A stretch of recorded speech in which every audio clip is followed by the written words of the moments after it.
which is to be expected. You know, this Europe Day event, I should have said this at the beginning. I mean, I feel an obligation to do these things and a responsibility. You know, part of the debate was about the EU and Turkey's membership and so on, and one can see this every year. There's a lagging interest, even at this university where we do have courses on the EU, whether it's a course about European integration that I teach, or a course on EU-Turkey relations, or a course on common foreign and security policy, and so on and so forth.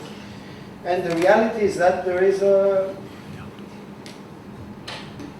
every year less interest on the EU. But I feel both because our center does things European and because I'm an EU citizen and I teach these things, I feel that it's our responsibility, never mind the lagging interest, to keep this debate going. There is another problem, of course, and the problem has to do with the calendar. For Kadir Has University, this is exam week. Exam started. So we have a problem also getting students for that reason, which is also a reality. There's nothing I can do. I mean, my first year, it was, the exam week started right after Europe Day, so there was more interest. Last year and this year, we fall right in the middle of exams. So this is also an issue.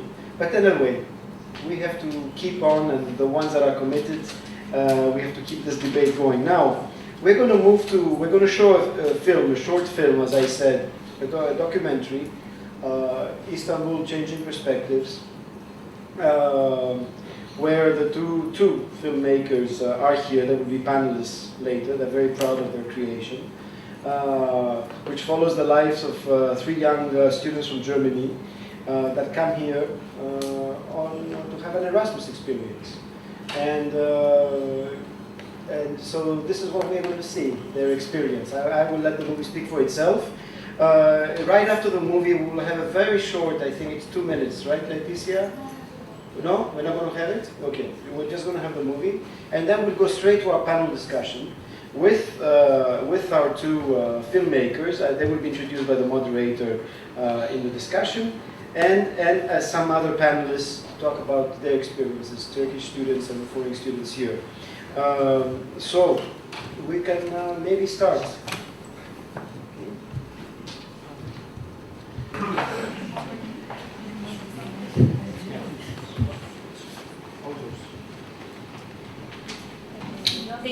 Thank you all. Thanks to our panelists. We are going to discuss for about an hour and a half our theme today, which is titled Unity in Diversity, European Identity Through the Lens of Erasmus Students. And we have with us, and I actually was also at some point a student abroad. So we have 5 speakers whom I warmly thank for agreeing to participate to this debate and sharing their thoughts and experience with us. Let's start over there. So we have Caroline Winterholler. You're a journalist. You're German.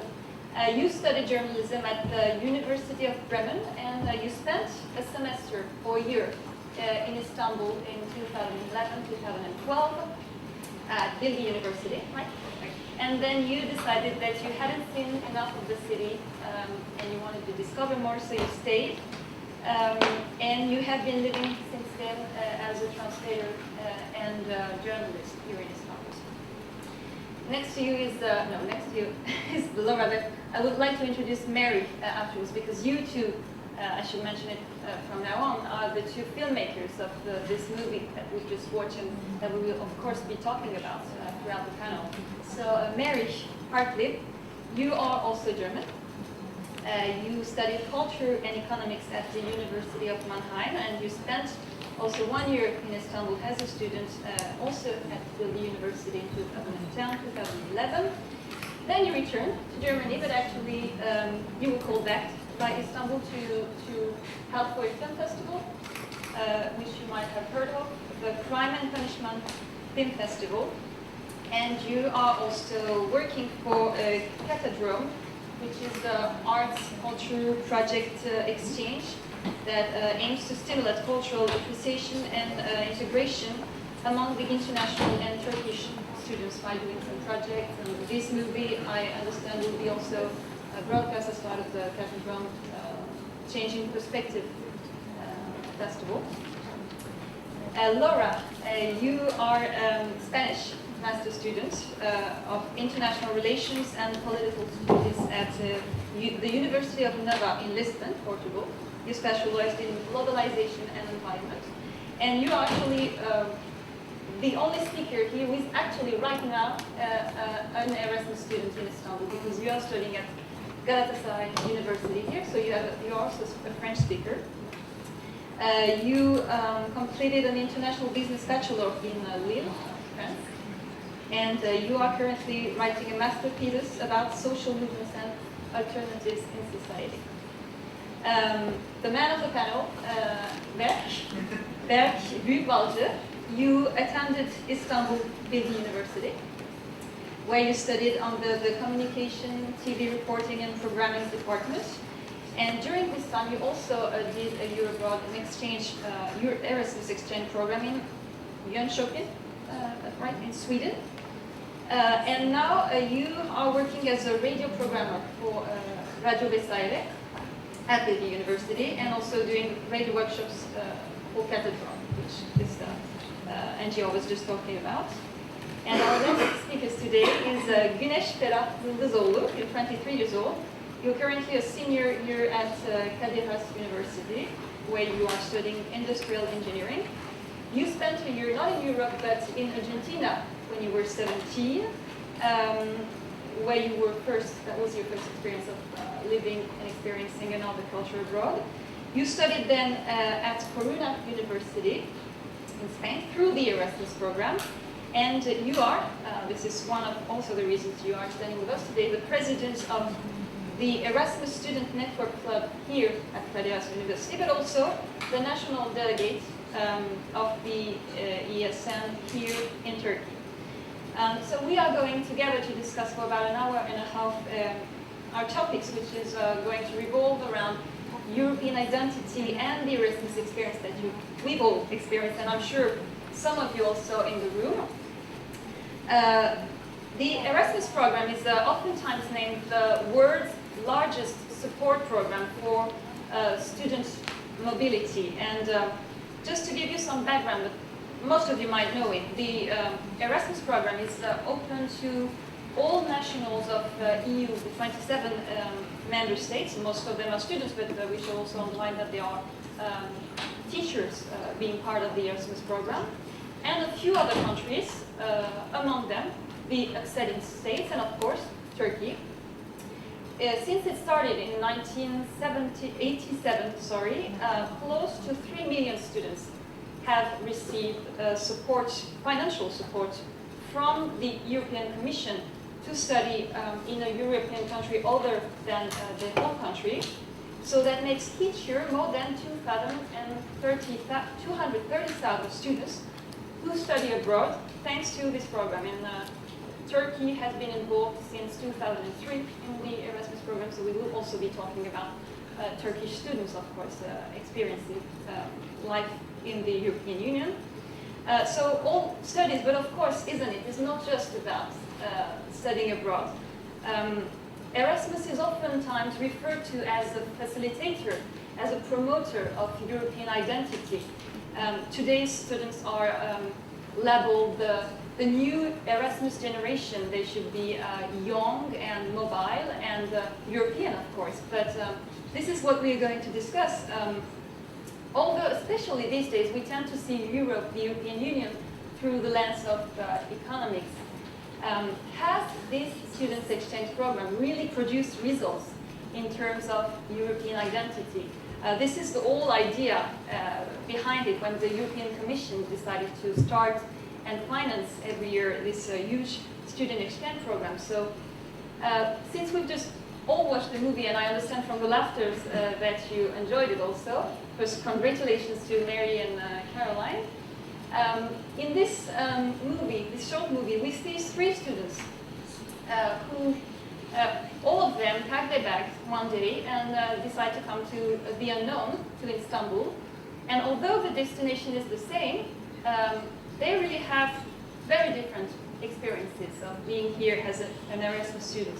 We have Janina, who seems a little overwhelmed, should I say, by the city and sometimes shy or naive, but also says that she really liked Istanbul, but seems also very happy to go back home. I don't know, maybe you will tell us what happened to Janina afterwards.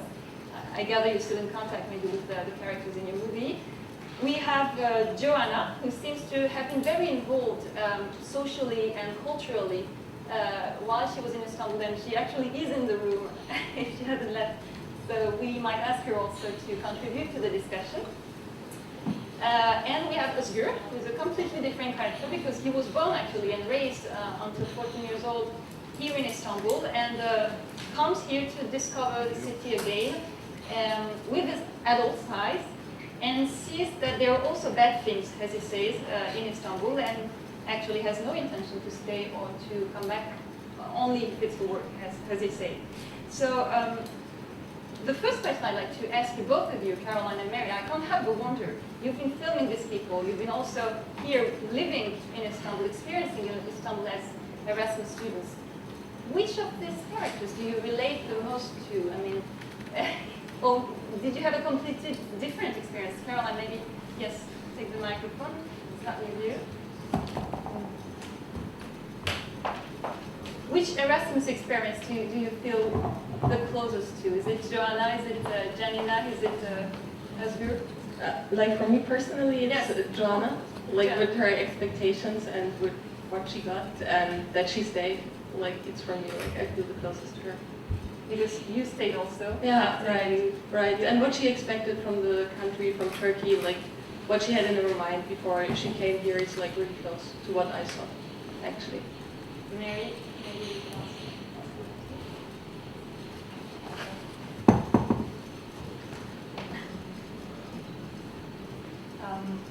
I don't.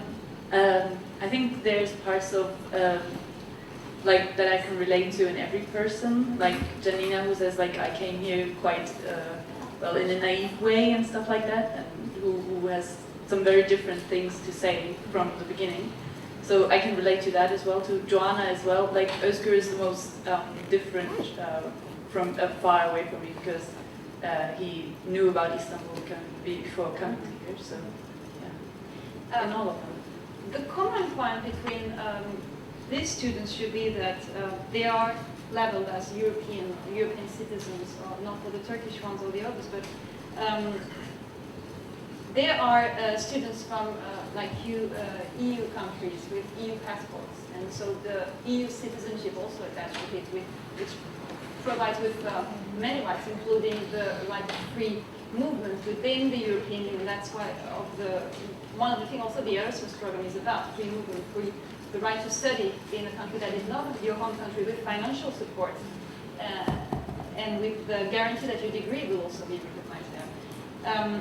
But one researcher called the Erasmus program a practical training in being European, because there's this whole idea that the Erasmus program should be a tool to enhance a feeling of belonging to the European Union, to feel European, not in the papers, not in the classroom when you might learn about the European Union, but really experience it. That's the theory. Now what we're going to discuss is it in practice as such. Is it also what you, Mary or Caroline, maybe experienced when you were here in Istanbul, this feeling of belonging to something that's bigger than Germany, that's a whole community of European, an Erasmus generation? I think it's more like you're being made European. Like Turkish people were always saying to me, "Oh, you're European. You have a different. You're thinking different about things and all stuff. You're European." But I always felt myself as German, actually, like more German, more than European. Like it's personally for me. And your experience here as a student hasn't changed anything in your perception of yourself, your identity, and so on?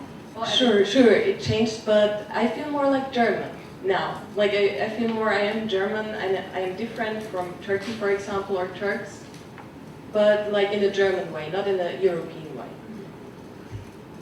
Mary, did you feel the same? Or? I think it's because you get like very confronted with your own culture.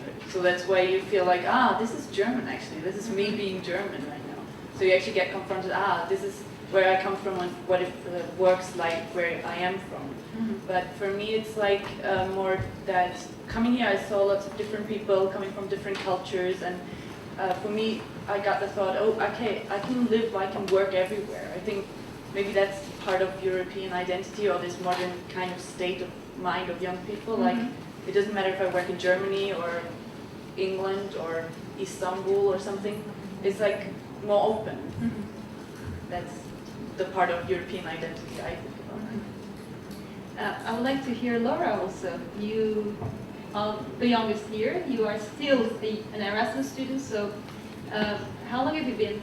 2 months. In Istanbul. So that's still very short. Yes, very short. But from what you've been experiencing here in the past 2 months, do you feel this whole idea of being a European, aside from being Spanish or anything, just the fact of interacting every day with Turkish and European students, it makes you change your perception of yourself, your identity as a here citizen?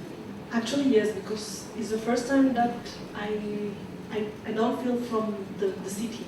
When I was living in France or in Portugal, I felt Portuguese. When in Portugal, I felt French in France, maybe because of the language also, because it's a big barrier that makes you to have contact with the people, but still very superficial. So now here, actually, before coming to this debate, I was thinking about, do I feel European? And the answer was yes, and I was very surprised about that. But I feel European. I cannot describe very precisely what is an European identity. I think it's still under construction. It's not something very defined, but I can feel it. I can say I feel European. Spanish, of course, but yeah. You never felt that before. I mean, although you lived in France, you lived in Spain. Yes. You never had the feeling of being European, although you have this European passport also. Yes. That was Istanbul that made you Yes. realize this. Actually, yes, it was that way. Ganesh, maybe you'd like to give you my outfit.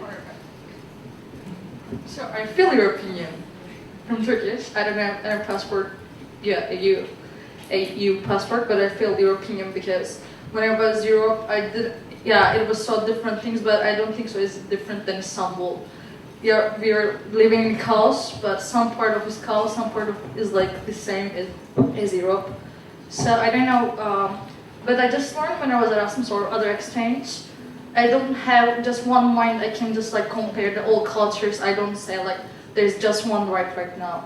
So it makes me I'm thinking Turkish. I'm Turkish, but I also sometimes I could understand like how German thinks or how Spanish thinks. So I'm never say like I'm so Turkish. Well, there's also this whole question. Maybe you noticed that 2 weeks ago, the minister in Turkey here for European affairs said that the goal of Turkey for 2013 was to have 70,000 students, Erasmus students, Turkish students studying in Europe, as compared to 90,000 between 2003 and today. That's a huge objective, and the main reason behind this, he was saying the Erasmus program as a way to break the stereotypes that we might have among us as Europeans.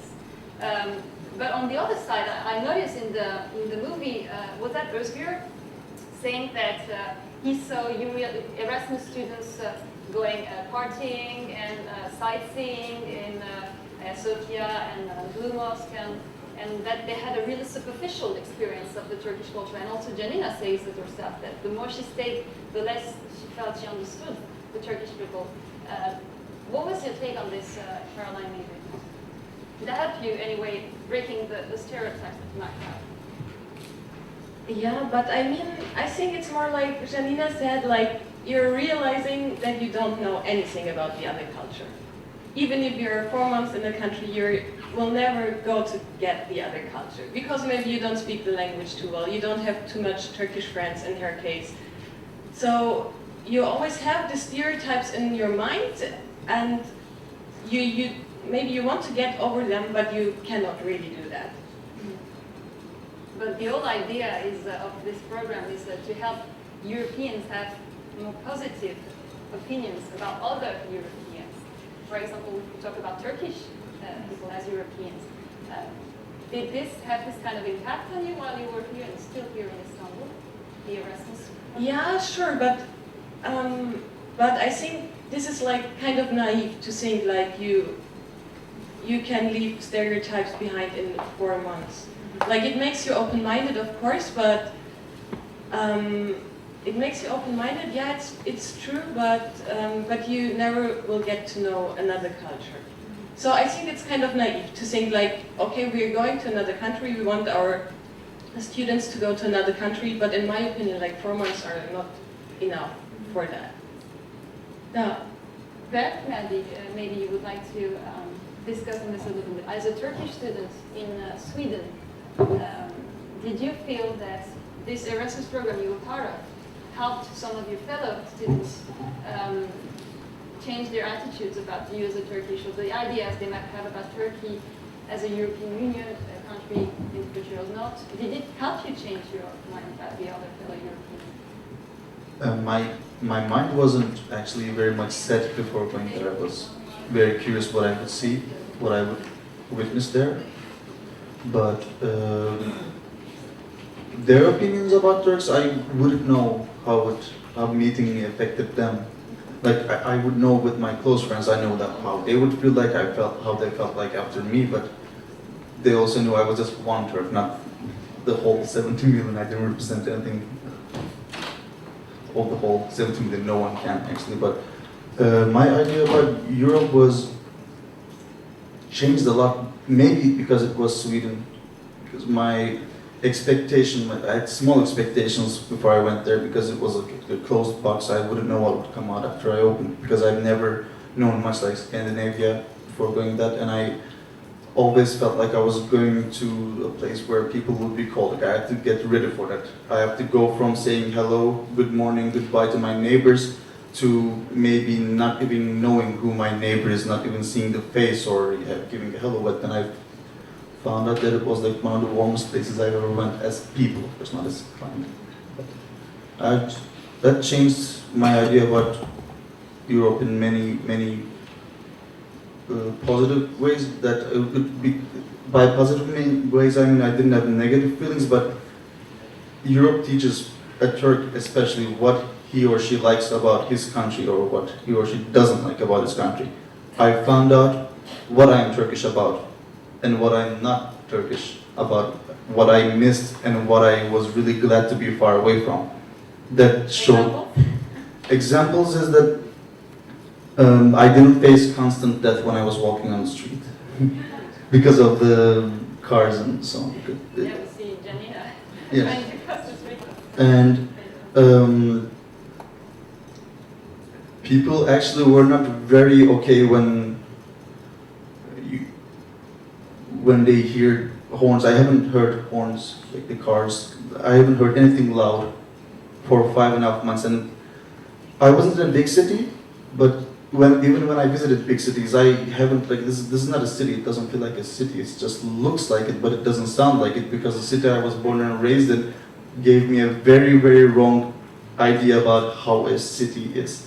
So it really showed me what I missed, what I liked about Turkey and what I really, really disliked about Turkey. That was really educational for me. That's the biggest education I got, what I like about here and don't like about here.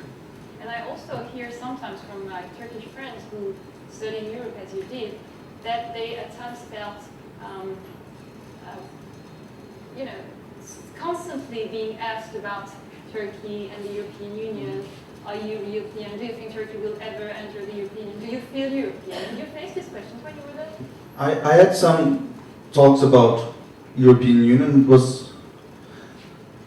I talked to people who knew a lot about Turkey, even more than I do, and who had really good ideas. Like I could really sit down and listen to a person who would say, no, Turkey shouldn't be in European Union, like for 1 hour, and I would agree with everything. And there would be another person who says, oh yeah, Turkey should be in the European Union. I would listen and I said, oh, that person also makes sense. What's going on? Okay, what do I want now? But there were also people who I was talking to who just were talking with just stereotypes, nothing else. Because I had a discussion with a person who said that Turkey would never ever be able to enter European Union unless death penalty was abolished, and it was abolished in 1999. So like those people also existed. I had to talk to many different peoples with ideas which are valid or invalid in many ways possible, but it was a great way to exchange ideas. Really, I saw many reasons that why we don't belong in the union, and some ways that we would actually do some good things in the union. So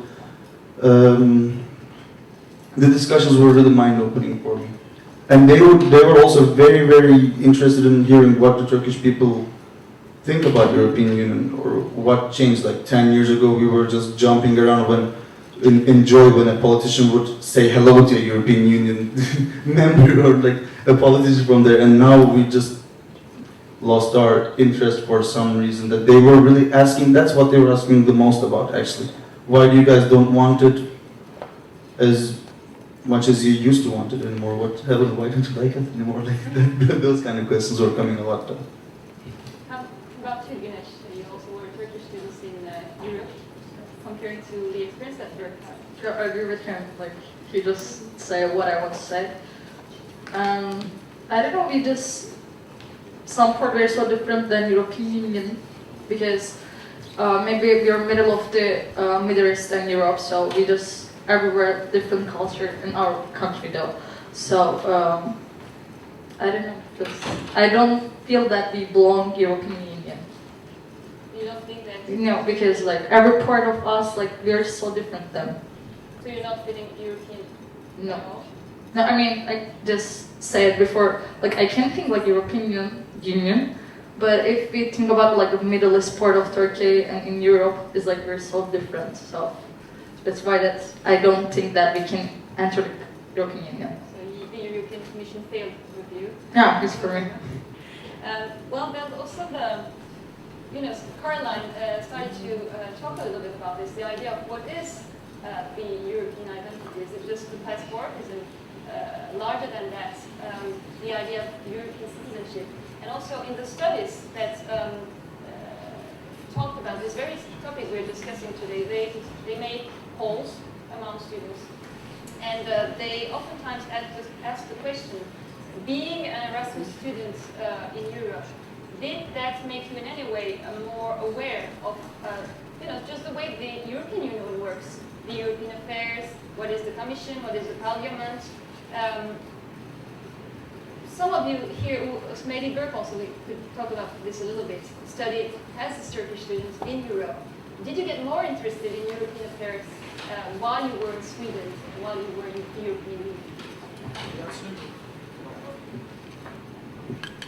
I got very, very much more interested because that was a really critical time for European Union when I was in Sweden. Actually, that was when the intensive situation with the Greek economy and what will the European Union do, that was a big topic then. So I was there, and like in a European Union country when everybody is having an idea about it, Erasmus students, Swedish people, I don't know, like everybody had an idea about it, and I really digged into that very much. Okay, I still don't have like perfect amount of knowledge about it, of course, but then it led me to think maybe I could even do my master's in European studies after journalism, television journalism, because that from outside before having this, it looked like a really, I wouldn't be interested.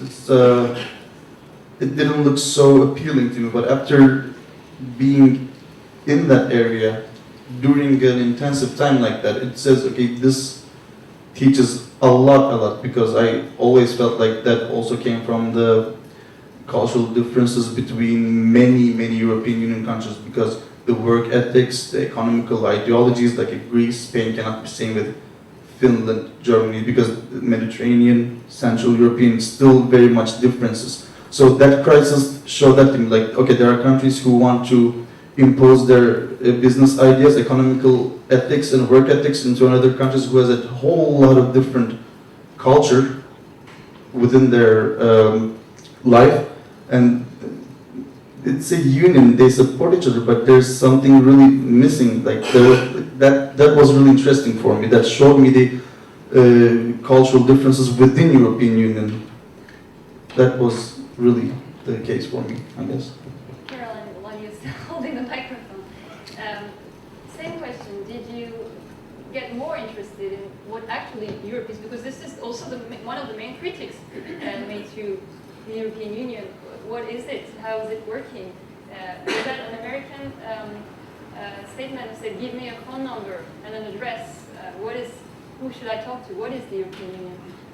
Did you get more interested while you were studying abroad on all those questions? How can I say? Like, Turkey is not in the European Union, and you can feel it in many ways.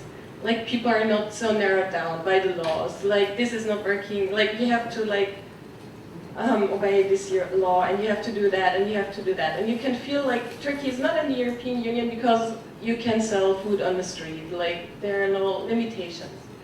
And I felt, since I am in Turkey, that how strong the European Union is influencing Germany with its laws and regulations and rules.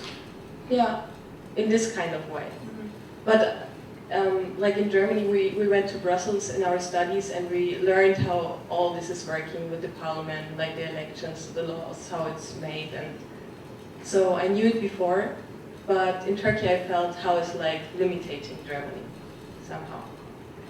Mary, maybe you'd like to add something? Well, Or maybe we can also discuss one point that is very much debated also in the papers devoted to this. It's the chicken and egg question. I'm going to elaborate, don't worry. Is it actually working? Is the Erasmus program actually making young students more European by interacting with other European young people? Or is it pro-European students who choose, because oftentimes it's a choice, to study abroad and to discover more about other fellow Europeans? Did you have to ponder a little bit on that? I mean, that's the whole question, actually. All the students involved in those Erasmus programs actually already pro-European. You know, you have this word to preach to the converted.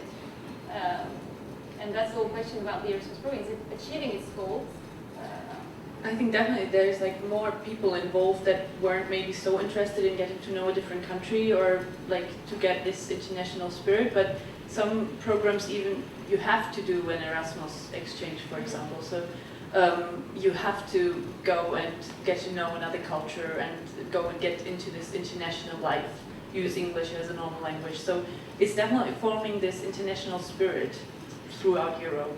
I think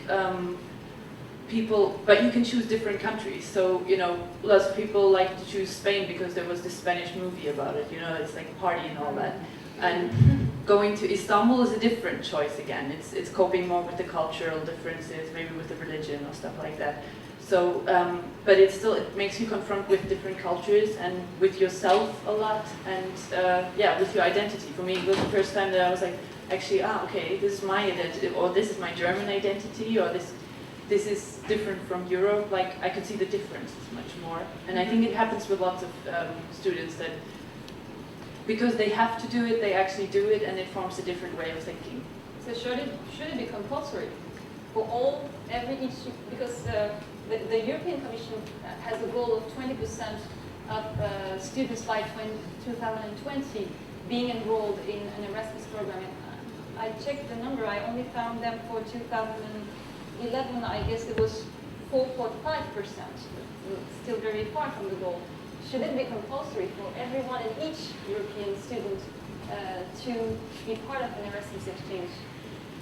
I think it shouldn't, actually. I think it should be made very easy, and examples should be shown, so people would be like, oh, okay, that's in my head, no, I can do that, actually. But like, it's a tough thing in a way as well. I mean, as you see in the film as well, like Janina, in the end, she is like, well, the city mayor died and confused as well. So you have to find that courage yourself to decide to go to another country, I think. What do you think, Bert, maybe on the same question? Should it be compulsory for every Turkish student to spend at least a semester in the European country? It would help a lot. I guess, to widen the horizons of people. But I wouldn't know in Turkey would every family or every person would have the economical means to support that. Even though the Erasmus program gives money, still there are a lot of extras. But education-wise, I think it would be very, very helpful and mind-opening. Yes, so I think. Yeah, the question of finance is very important because it costs actually a lot of money to the European Commission to finance everywhere, every year with thousands of students studying abroad. But Güneş, I want to say we're working as a club, ESN. So for Yanina, we just help people to picking up airport and finding place. I saw that like sometimes Erasmus students just check in Craigslist and find the cheapest places, for example in Tarlabaşı, and they stay there and the 4 months or after, and they say like they hate Istanbul. So I think that like that kind of things also because of their exchange year or their mentality for Istanbul. what are you doing as ENS? What actually is your? What we do first, we trying to pick up from airport and find a place first of all. Then we are trying to help them in school, choosing classes and showing around and showing places that they can go. Like it is like cultural and this is like friend of stuff, so they don't feel really out of us. But international students altogether, or mixed with Turkish students also? Because that's one of the points of Janina. She said that actually we don't have that many Turkish friends. And as a club, we're Turkish, but so we're almost 70 exchange students school. So we are almost 20 people in our club. So we're just trying to help with it. And almost all universities in Istanbul is the same. So we're ESN. I mean, we're a network. So we're trying to help to people get more comfortable here or experience. Not like Yanina. Yeah, I don't know for it. One other question you might be interested to talk a little bit about is the impact that an Erasmus exchange has or has not on your political views. Being in a different country, experiencing a different culture. I see you smiling, Caroline. Did this have any sort of impact on the way you're casting your ballot or the way you're thinking about politics? Just the fact of living and experience a different country. Sure.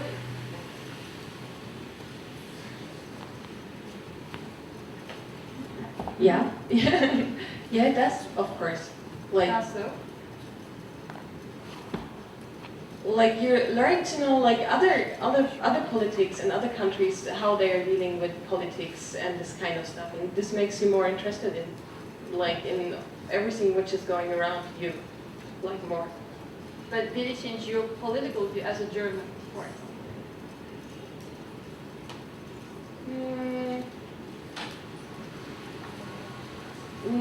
No, not directly, actually, no.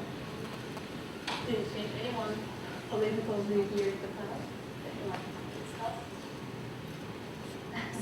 discuss?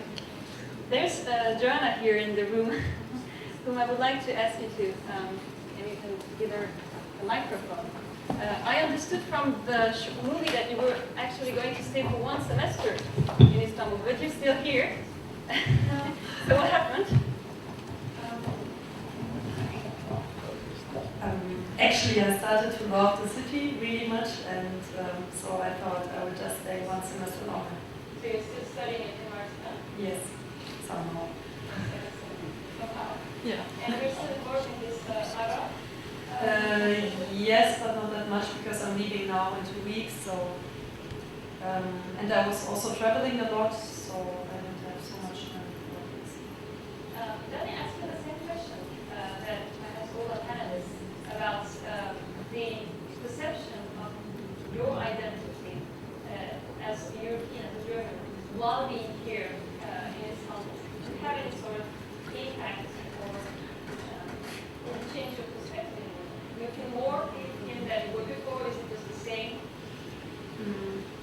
I have more the feeling like Marie said that on the one hand, you understand different cultures because, for example, you met a lot of different European people, French people, Spanish people, and you start to understand them more. So, okay, it creates a picture of Europe, but still also you have the feeling more you are understanding your own identity, your German identity, what is so German. And also you start to be more critical about Europe, I think. For me it was like that because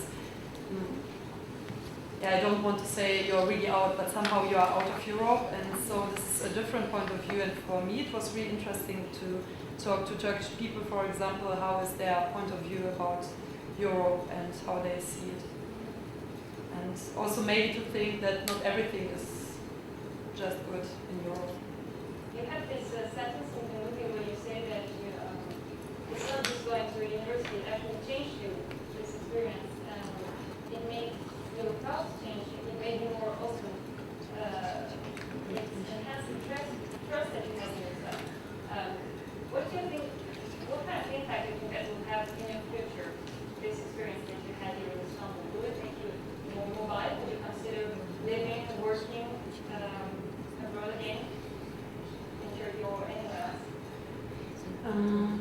Yeah, maybe in a few years. But yeah, I think it makes you more open. Like I said, you have the feeling, okay, you did it once, so maybe you could do it another time again, like living somewhere else, and to find your own balance in yourself, not to be so connected to your environment, maybe, I don't know, or to learn to connect again and again and again to a new environment. So I think this changed, and also, yeah, a lot of values you had, and for you it was for sure because you learned it just like that, and then you discover different point of views and you have the feeling, okay, maybe it was like that, but it can be also different. So I think it makes you more flexible in your mind, like not to judge everything that fast, and I think this is the biggest change. While we are talking about the movie, I would like to give a chance to the audience maybe to ask questions to filmmakers. We have a chance to have with us today. If you have any questions about what you've seen or any reactions, please do so. Be shy.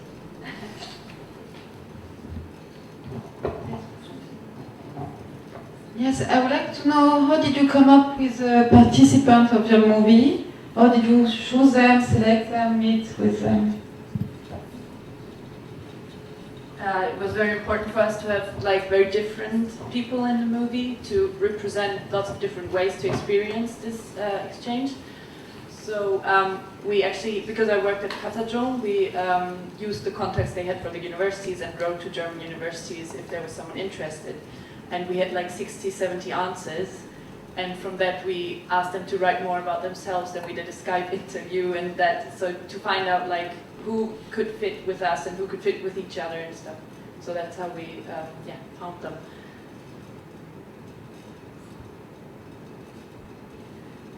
But still, 60 persons is a nice objective. I mean, 60 people willing to participate in the movie, talk about their experience. Did you listen to some other stories that we don't see in the movies that might also be interesting to share today? No, we chose them because we did interviews before at Skype, and then we just went with those 3 people. Mm-hmm. We were like, it was interesting to see like their expectations before, because we could relate very well to them. Like, okay, this is what it's like before you actually see Istanbul, before you have this experience, and that was interesting for us to see. But we didn't follow any other stories than the 3 of those. And what happened to Janina and Özgür? They both went back to Germany and continued studying. Janina is not coming here even for holidays. Yeah, maybe they're gonna come back. Özgür, of course, Janina as well, but like not in the near future, like the next 2 weeks or 3 weeks. Any other questions? Well, I mean, I can just say, maybe I missed it, but what motivated you to do this?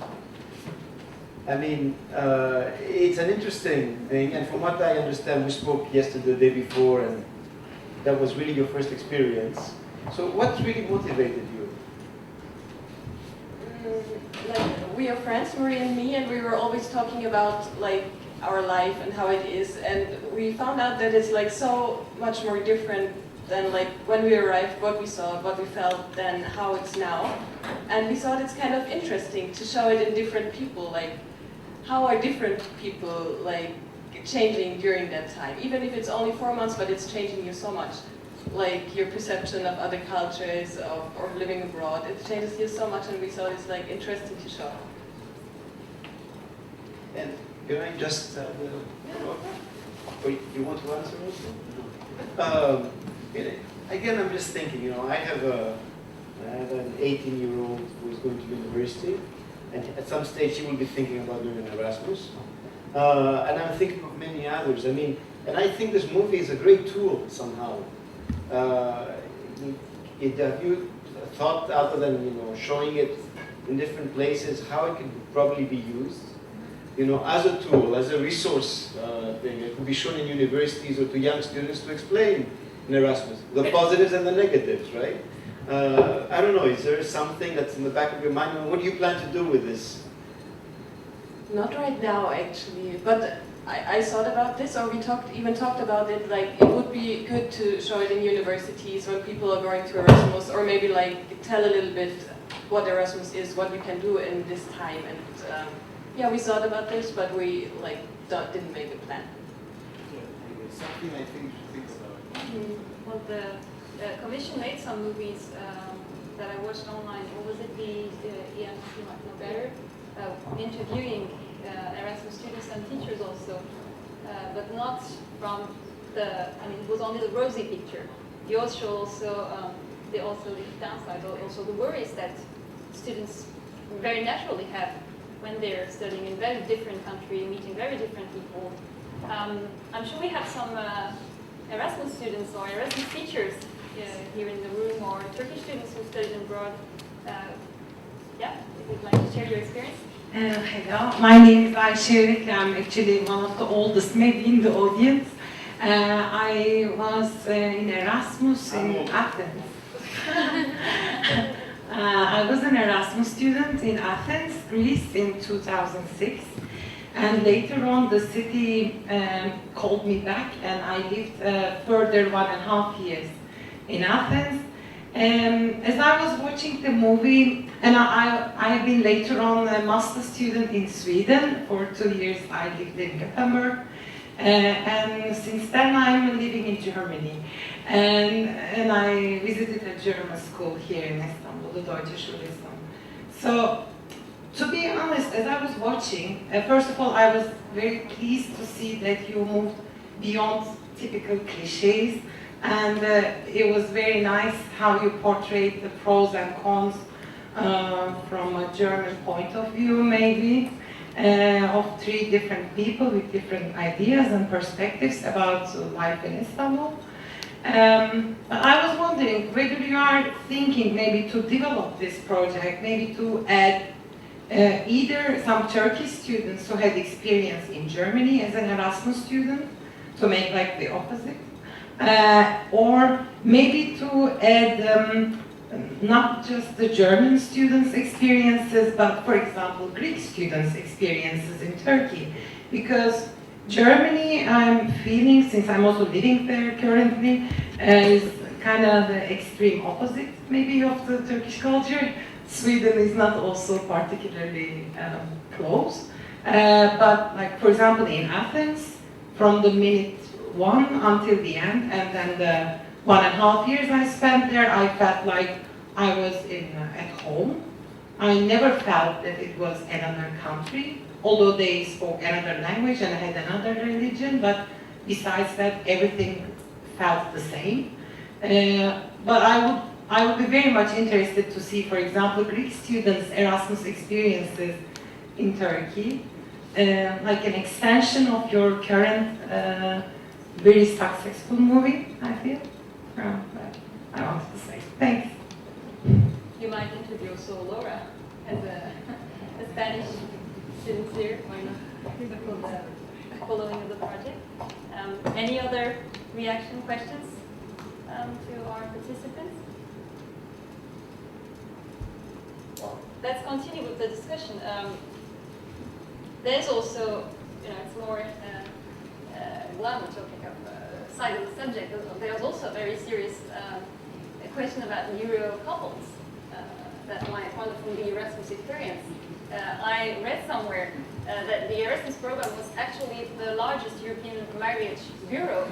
I mean, am I exaggerating, or do you think this could have any sort of a role in forging this so-called European identity, European generation that we are looking for? I think yes. I met so many people like who found love here, like so many European girls or foreigners in generally, like, and they are still here because of love. I think it's happening a lot. Yeah. Laura? Yes. Actually, also I wrote about a quote that Umberto Eco, this Italian writer, said that Erasmus was a sexual revolution. It was like the cause that makes the first generations of European citizens. The Euro babies. Yes, the Euro babies. Right? Yeah. I think that's through the Euro couples, the Erasmus couples, because during my experience there were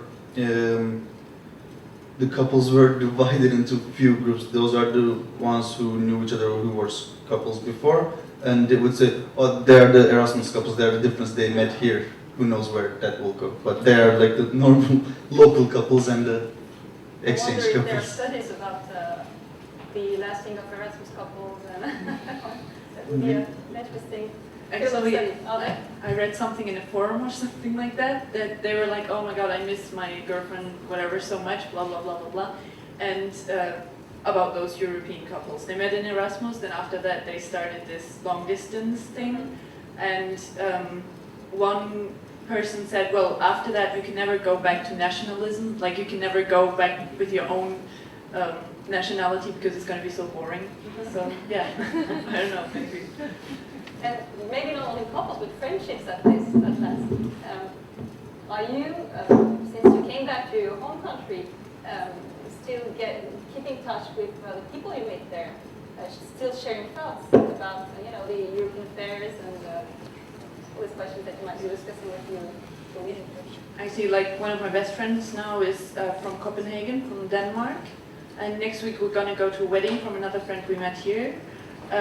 Who's marrying a Swedish person, and she's Austrian. So yeah, there's lots of connections starting from that point.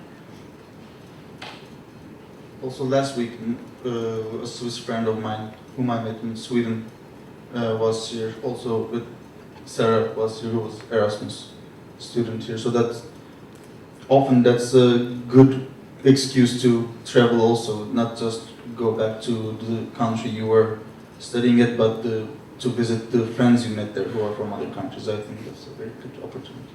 When you were there in Sweden, we were in Sweden, did you get involved?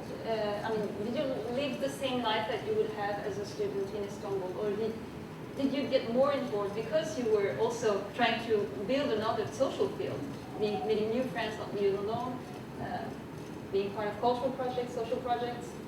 The beginning wasn't as same as being in Istanbul, because this was a place I was used to being in, and that's a place I'm just getting to know. So I spent the first 2 months as a tourist, maybe there, a tourist who goes to school there. So it was very much different. Then academical worries appeared. So okay, I will fail soon if I go this. So then it became like what I would be in Istanbul, like studying and going out less.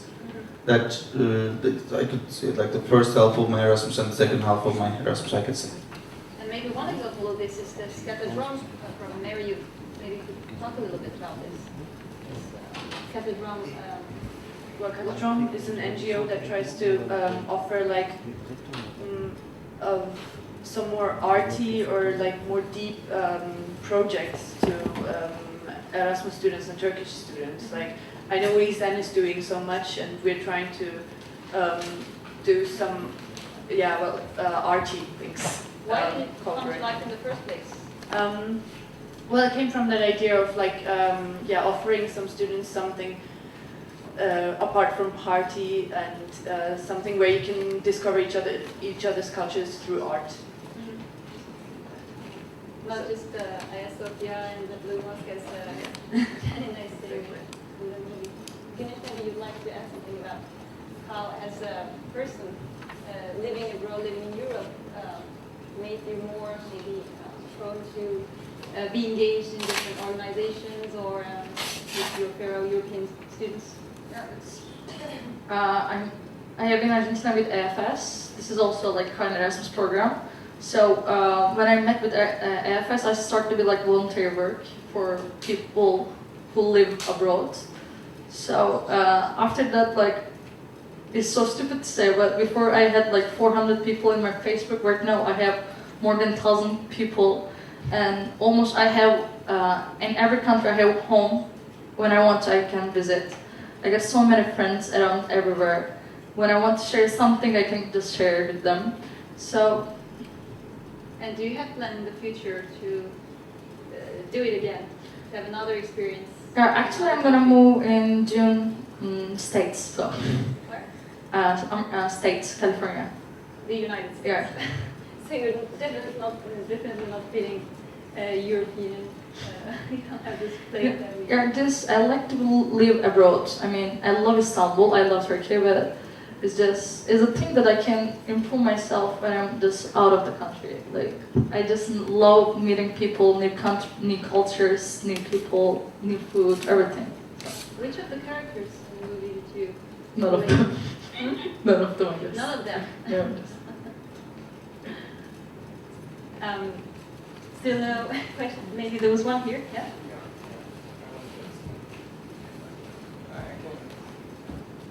I want to ask about,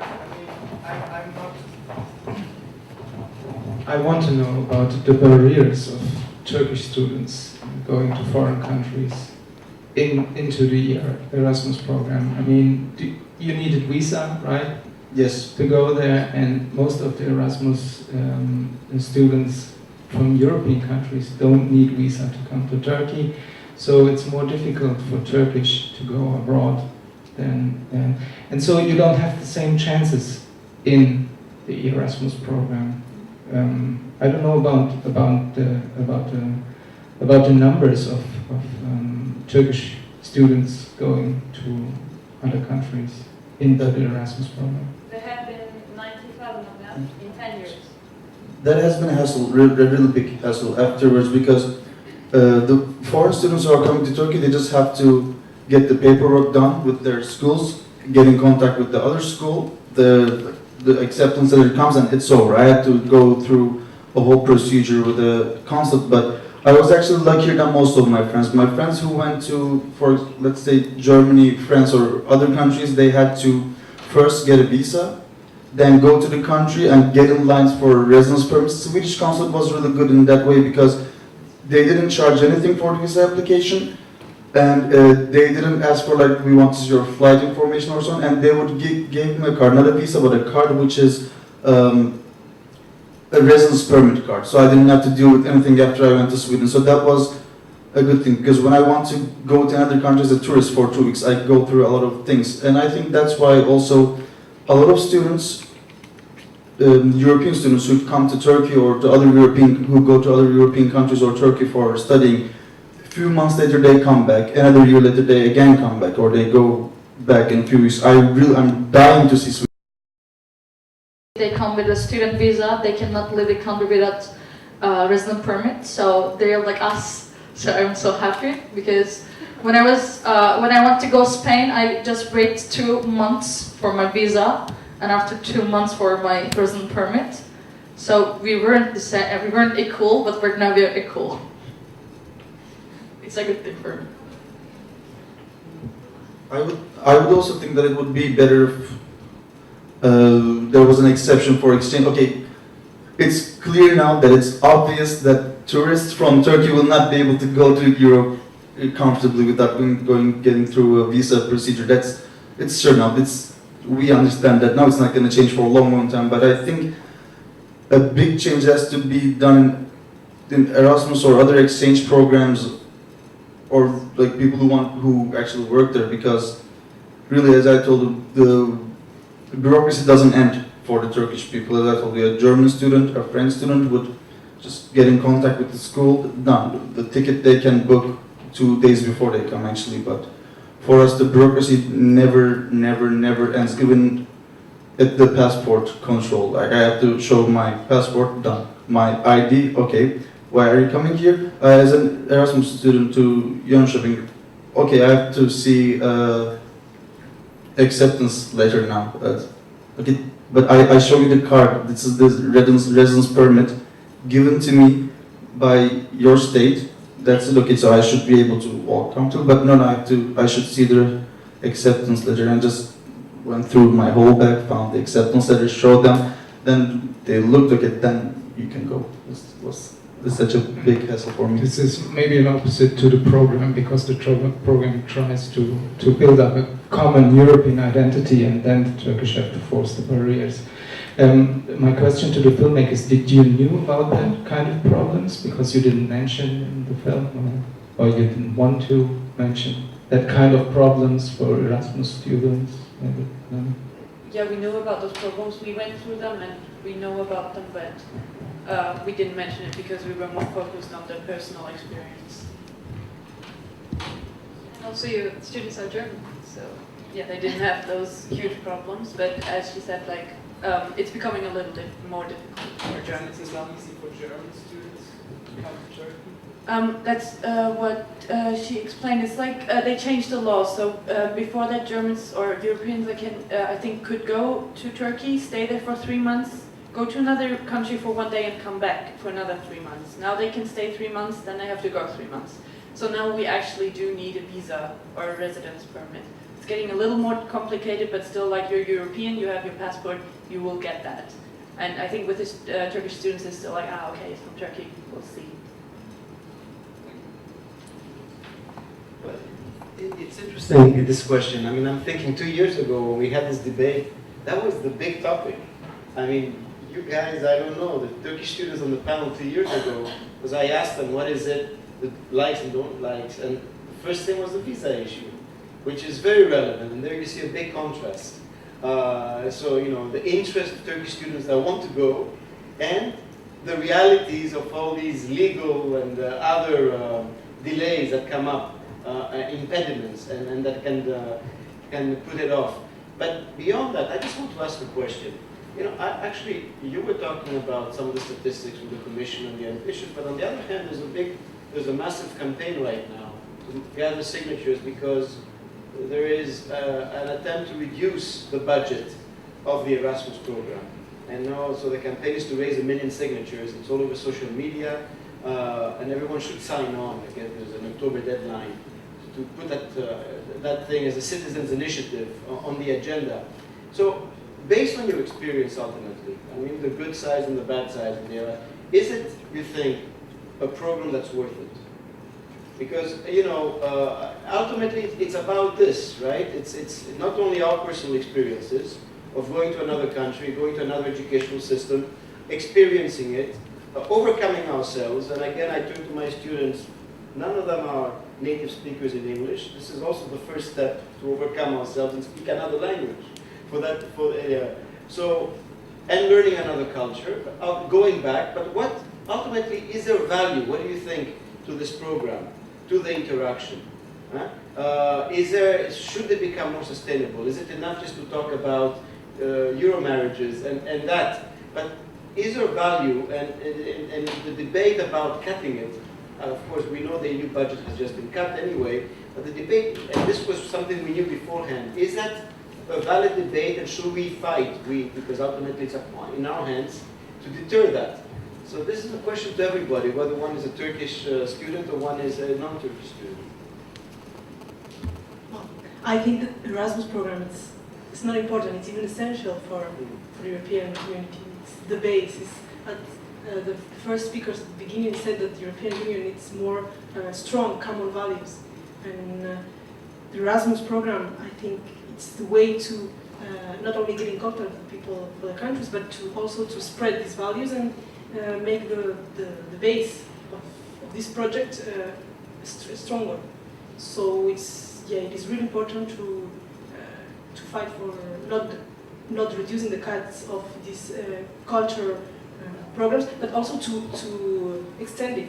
I don't think Erasmus program is enough for meeting other people, for getting links getting bridges between Brussels and the citizens. I don't think it's enough. I don't know what you think about it.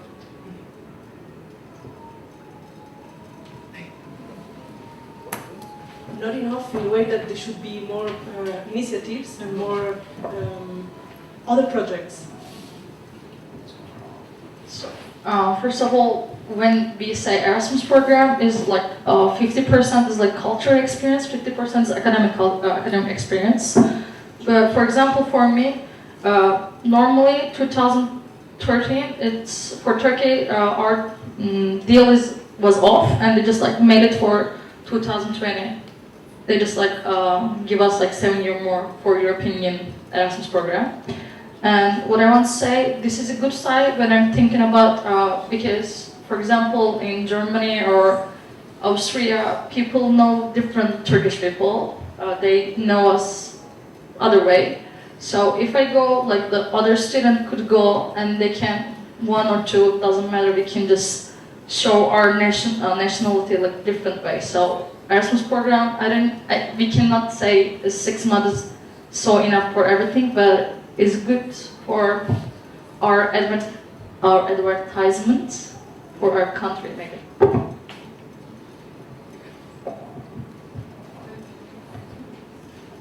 I think it was worth it.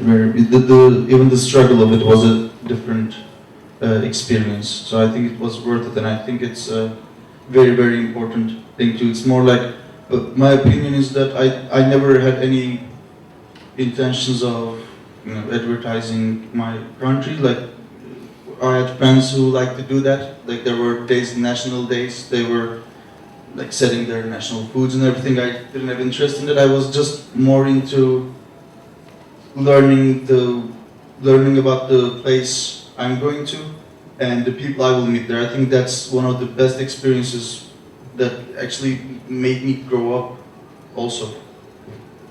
So I think that's a very, very important, and it's 100% worth it.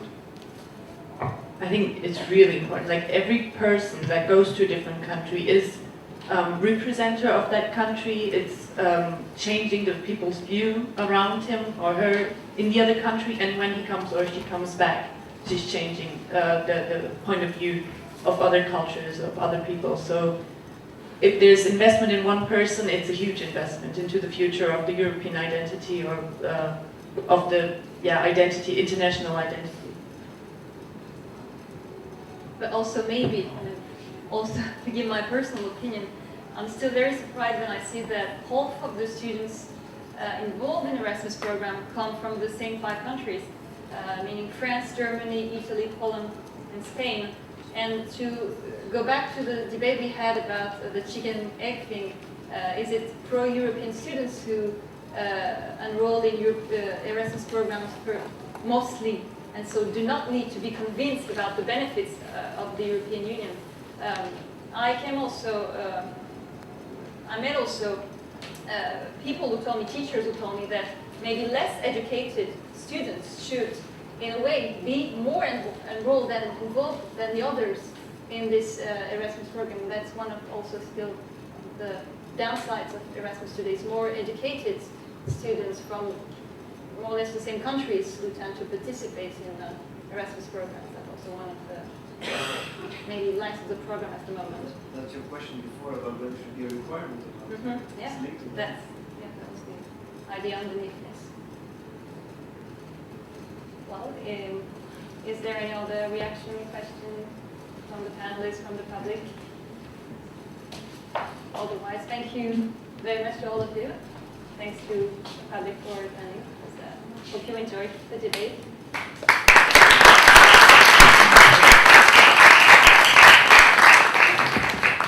Well, thank you very much for this very, very interesting debate.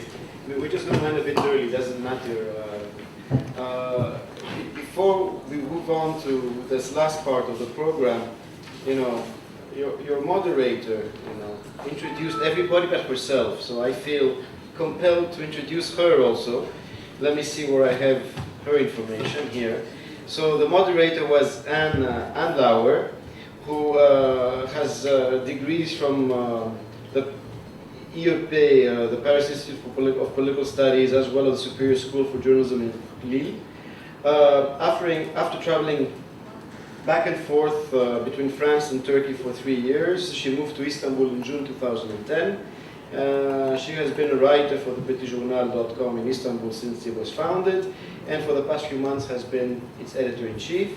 She also acts as the Turkish correspondent for Accent d'Europe, Accents of Europe, a radio program of Radio France Internationale, also for a couple of newspapers, Le Temps, Swiss newspaper, Le Soir, Belgian newspaper, and Radio Fribourg, which is a Swiss radio, right?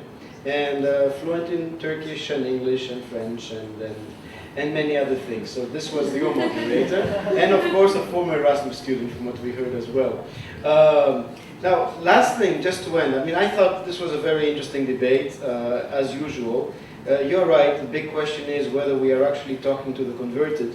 But it's okay also, because it tells us a bit about what, because ultimately it's not about ourselves only, it's about what our roles are and our responsibility in our wider society, and what we transmit back, or how we transmit our experiences to others, whether they're positive or not. And transcending barriers. I like transcending barriers. I've lived and worked all of my life abroad, in Greece as well, and here I am, facing new challenges, and I like that, breaking new barriers. And they're not that difficult, these barriers. We don't really have a hard life, so we can improve. And I think this experience of Erasmus, or the debate we heard earlier, is telling that we can do a lot if we believe in ourselves. Now, the last part is just a little thing. We have a photography exhibit downstairs, which you saw coming in. You can probably also see on your way out. It'll be around for about a month. This was our Catching Europe in Istanbul exhibit. We had a photo competition. There was a deadline. People turned in the photographs. We posted some of them. They were reviewed by professional photographers, as well as staff from CIES and Catadrome. And out of that, we selected certain pictures, about 7 of them. If I had it up to Laetitia, every picture would be a winner. But a contest with everyone as a winner was a bit difficult, so I'll just name who the winners were. But we also have downstairs, one of the first exhibits is actually an essay. And this is not our project, but it was a Catadrome project. An English essay competition, which was launched last year as part of a series of workshops where contestants were asked to discuss their experience about Istanbul. And the essay of the winner of that contest, that was picked by a panel of professionals, is, what's her name? Karen von Schmieden from Germany.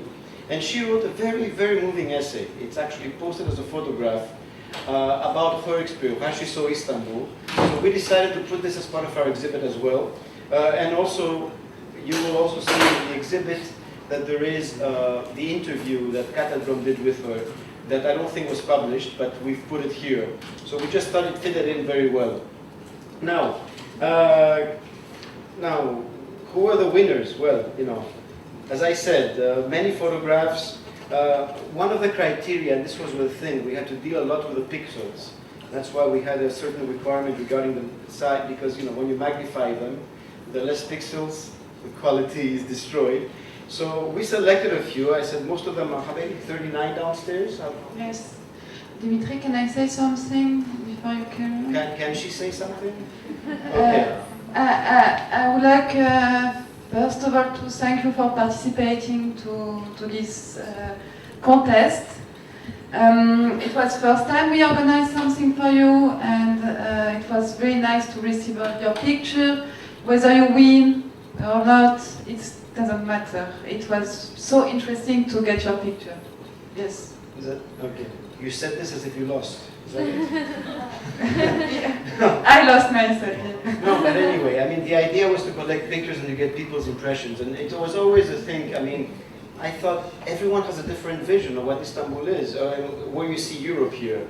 I mean, I always think in my office I see a mosque in the back, and I can come up with a caption and say, well, this is my Europe. There's a, here in Istanbul, because you could see that mosque conceivably somewhere else in Europe, and we don't see it that way. So everyone had a different vision. So we've had a series of winners, 7. I don't know if any of them are here, but the first picture, this is the first picture, Yes. so is by Nedim Imre, who is a photographer and who is French and Turkish nationality. You want to add something? No. No. Anyway, the caption is downstairs also in the exhibition. The second winner, another French, again, I don't know what's going on, by Gail Lefebvre. She's a graphic designer, and you can see this nice blonde head there in the mosque. So one can see Europe in Istanbul. Third one is by Erdem Genç, who is actually German, but obviously of Turkish descent, a student in electrical engineering at Stuttgart, and I assume this is somewhere in Istiklal. And one can see the women with the skirts and Europe, and then the men selling chestnuts. Fourth one is by Armenuhi Nikogoshian from Armenia, an education specialist with the Armenian Environmental Network. If you want to add something, go ahead. So the bridge, the two sides, Yeah, I Europe, think the bridge. Asia. What is interesting is in the picture is not so much the idea or the caption, but the technique, which is it's not so easy to get this kind of effects and the quality. This is again we have shown the picture to professional photographer and to some academics. So some of them has been chosen for techniques, technical tools, and some of them for the interest and the idea. So this was more technical. Then the next one is by Karin Schwietema from the Netherlands. She's a heritage researcher. And it's very interesting, right? You would think that this could be anywhere in Europe. The mosque might be a giveaway in the back, but the wintry scene could be, and I think her caption says this, she could have been in the Netherlands somewhere. Then the next one, fifth one, is by actually Kadir Has student. I don't know if he's here. Yunus, come. Emre Yildirim. He's a student in Yes, come. In electrical engineering.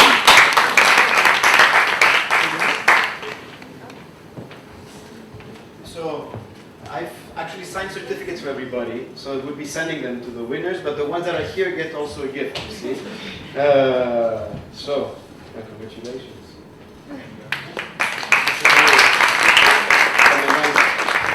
It has to be on your wall forever, right? Okay. And the last one, and the last one was actually, he's a compatriot of mine. He was here earlier. But he had to go to a doctor's appointment. He's not back yet. So Yanis Grigoriadis, who is, as I said, he's Greek. He's a professor at Bilkent University. And this one, because it's interesting, this is linked to his caption. If I remember his caption, it's about a sinking Europe. That's how he saw it in that boat, looking on the Bosphorus. So we thought, so you see some of the pictures are chosen for the quality, some are chosen for the words or the vision that the photographer has. So for him, it was a sinking Europe there. And so Yanis Grigoriadis, these are the 7 pictures that supposedly won this thing. We hope to have Yanis, but he couldn't come. And the other ones are all downstairs. As I said, they'll be there for about a week. And we'll probably try to put them up also. We could put them up online. And before we end, I'd like to thank all of you for being here, for putting up with us. We will continue doing this thing. As I said, we find this as a duty and obligation and of great interest to us as a center. I'd like to thank all of you for participating. Our panelists who cannot hear us anymore, that came through this technology that fails sometimes. All of you that are here, thank you very much, and also for the wonderful movie. And I'd also like to thank my colleagues at the CIES, Chile, Ostuncha over there, Laetitia Sadak. And again, the CIES is interesting. It is about multiple identities, right? Here I am Greek, running a center in a Turkish university. Well, Chiller is Turkish, but she's studying at Galatasaray University, so there's a French. Laetitia is French and Turkish. She's actually more French than Turkish. But again, we are all working together. Hande Selimoğlu, she's not here, she helped us. She's a researcher, but she's doing another project. Paige Harlan, who's an American intern, who's not here today. And then there is this, what's her name there? Birim. I always forget her name, Yamanlar, no? Yes, she's actually my student, but she's also an intern, the captain of the volleyball team here at Erasmus University. And thank you all. And I also like to thank the technicians and everybody who's not here, except of course for, well, I'll name you, Ozan Hasici, right? And we'll put this panel discussion also online as soon as we edit it. So thank you very much, and hope to see you more and interact with you more. Thanks.